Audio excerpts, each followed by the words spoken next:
Hi, my name is Rehan. I was born in Pakistan. I was born in a business family. My father is a businessman. He does paper business.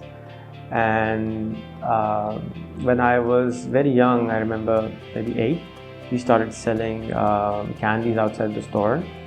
Not the store, outside our house. Then when I was, almost every, Independence Day and the Christmas type Eid day, we would just sell candies and, flags outside our house. When I was in class 3, I started selling stationery in school because, my parents didn't give me any pocket money. So, and I was always jealous of all the other students in my school, which was the city school, that they were having, Coke and chips and everything. So I wanted to buy that also. And so I used to go to our, neighborhood stationery shop and buy these stationeries and then sell them at a higher price to the kids in the school. When I was 12, I flunked my 7th grade and my dad got me a Commodore 64 computer. And we bought it from the MicroKit computer shop run by Roshan Panjwani. And he was an amazing guy and he became my mentor, and I used to spend as much time as possible in his shop. And in my summer holidays, I remember I was going there every single morning in his car and coming back in the evening.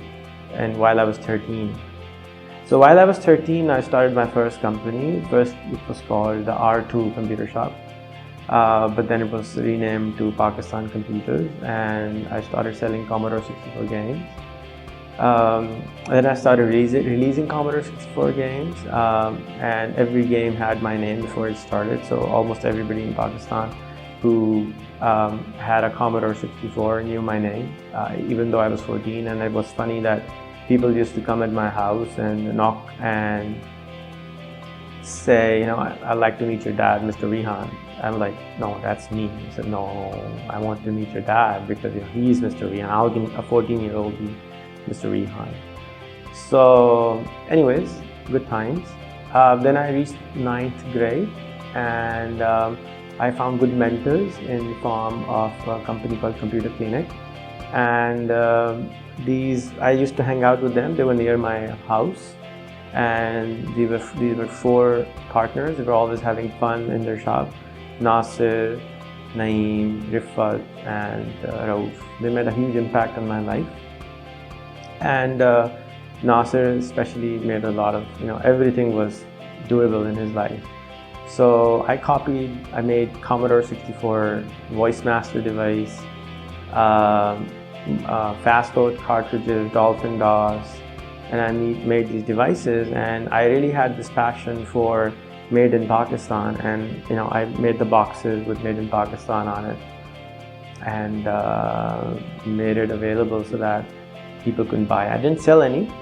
I sold some voice masters, but I didn't really make any money. I lost everything I made in the game selling business. And then my friend Faisal joined my Pakistan Computers. Actually, we bought our first business at that time called Computer Clinic. That the same business which was my mentor, which was sold by them to another gentleman, and he then later sold it to me. I was in 10th grade, and I bought my first business.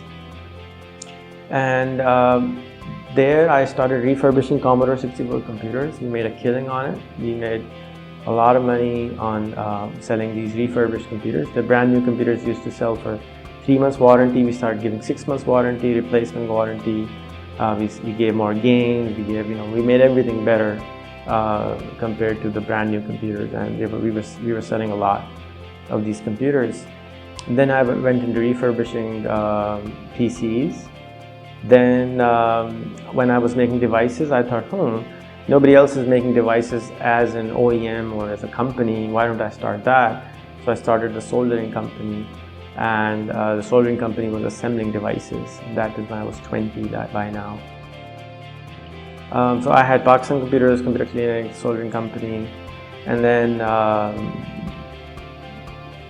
somehow I ended up selling fax UPSs.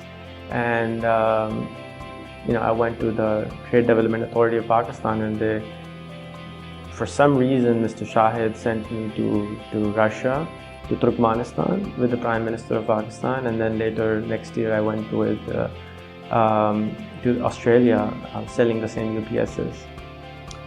I found myself later selling fax modem devices, which would broadcast faxes. So I would, send broadcast fax overnight, and then I will in the morning get a few orders for UPSs. I started doing that, which led me into selling email service for Infolink with Mr. Atiq.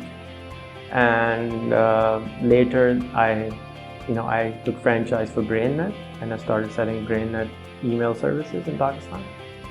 And then I discovered Faxaway, and I started selling Faxaway for them. Faxaway became a huge success. That's how I started staying up at night, and I never went to college or university. In the meantime, I was just working. That led into voice services. Internet phone came in.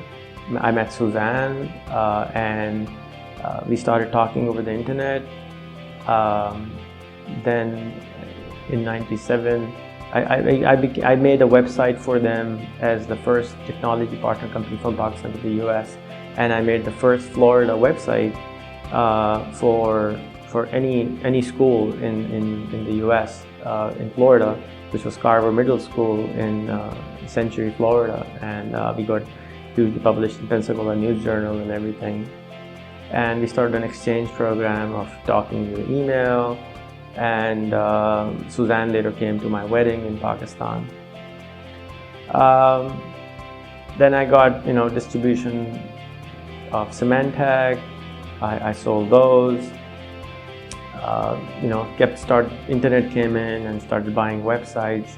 Made a website where you can instantly make a website for yourself called tpcg.com. Then Pocky.com, whatnot.com. I made getpaid.com.pk, honeymakemoney.com. I had a gazillion websites. I found this old card the other day, and it had a few of those listed on there for Pakistan computers. It was very funny. I hope I can find it. Hello card, where you are? Oh, there you go. And I don't know if you can see this. Can you zoom in maybe? And you can see all these websites which I was running, and they were all in my signature, and people used to get upset. Why do I have so many websites? There were Symantec.com.pk, PakistanBiz.pk, that was a directory service, Pocky.com, HappyFax.com, that was an email to fax service, Siberia.com.pk, that was first cybercafe, second cybercafe I started, Pakistan-net.com, another directory service, freefax.com.pk, free faxing service, click.net.pk was a click affiliate program, NetNanny, NetNanny software, netnanny.com.pk, Banner Bazaar, that was a banner exchange website, Faxaway.com, domain.com.pk, I started selling domain names, Moment.com, it was a library of Islamic books, Submit.com, which was a submission website to different search engines for people to use, Wingate.com.pk. I don't know if you know about that. Back then there was no NAT service, so you needed a software to do proxy of sharing the internet. So WinFax was one of those softwares. Wingate was one of those softwares. Handicrafts.com.pk, I was selling handicrafts online. Jasarat.com, which is now there was the first website online with daily updates of news online. There was no other website at the time. Cable.net.pk, I started a cable internet company using Ethernet cable and service. Printingpress.net was supposed to be like the Moo.com of today or Vistaprint, but didn't really work out. So I started a lot of everything. That's an internal card. We're missing Nisa, which was our first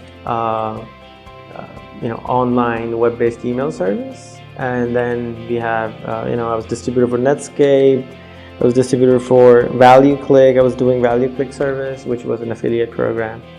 So that's how I started the .com thing. And in 1999, I started Super Technologies in the US, selling voice devices globally.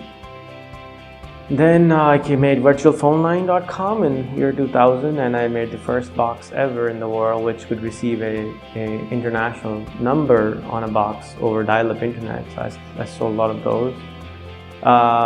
Then in 2003, I came back after 9/11 to Pakistan. I started Pakistan's first call center, and I blew up everything I had. Every money I saved, again I blew up. It's probably my second zero. Bottom again. We went from 150 people to 3 people. Came back to my home, started working from home again, started building again. We made an online PBX service which I registered in 1997, ippbx.com.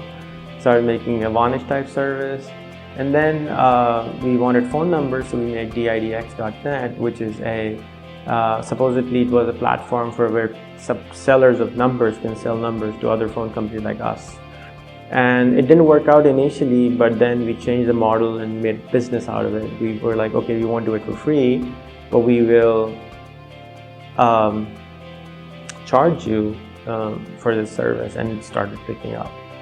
Today, that's where I make most of my money from. It's again out of Super Technologies in the US. We have 30,000 plus members on board, 180 countries customers, lots of numbers being sold.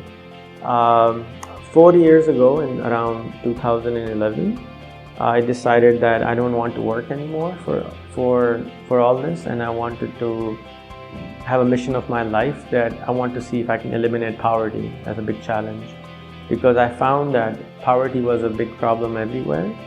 And that leads into a lot of other problems. So if we could eliminate poverty somehow, that would be great. So I made it a mission in my ops. So I wanted to see if I can eliminate poverty from the world. And the only thing I knew was how to make money from nothing. And I thought I could teach that to people. So I started teaching people entrepreneurship. And then I went for a trip to Spain and in Europe. After many, many years, I was never granted a visa. For some reason, I don't know why I wasn't given a visa, but eventually in 2010 I was awarded an award by the Finnish Prime Minister for a product email health management system.net, and then I got the visa, and then I went to France, Spain and other places in the next year in the GSMA conference, and I was sitting with a friend in Paris, and he suggested, why don't you just do 100 businesses. Before that, I wanted to make 1 million businesses. So the idea was that if there were 1 million entrepreneurs, they could definitely change the world and get rid of the poverty part.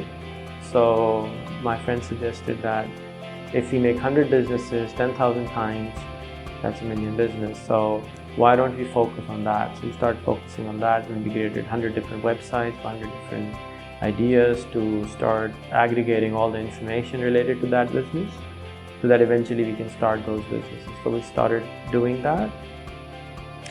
Then on the way, we thought education is also a big problem, so we made Rehan School. Then we made Rehan Health. These are all mobile-based learning platforms, free of charge. Then we made Rehan University, where we gathered all the videos from YouTube for Bill Gates, Richard Branson's of the world, so that we can learn from them rather than off them. So these are just video websites, anybody can go and learn on there. So that's my little story. I would love to hear your story. I love to make videos now because I think like everybody else, I'll probably die also soon. Then these are the videos which will remain behind, and whoever is maybe watching, maybe you're watching when I'm gone. So, I'll still be around with you, right? So that's the idea of making videos. So I recommend everybody to make a lot of videos and leave yourself behind, or at least part of it, so that people who love you can still know about you from you. That's my story. I hope to hear yours soon.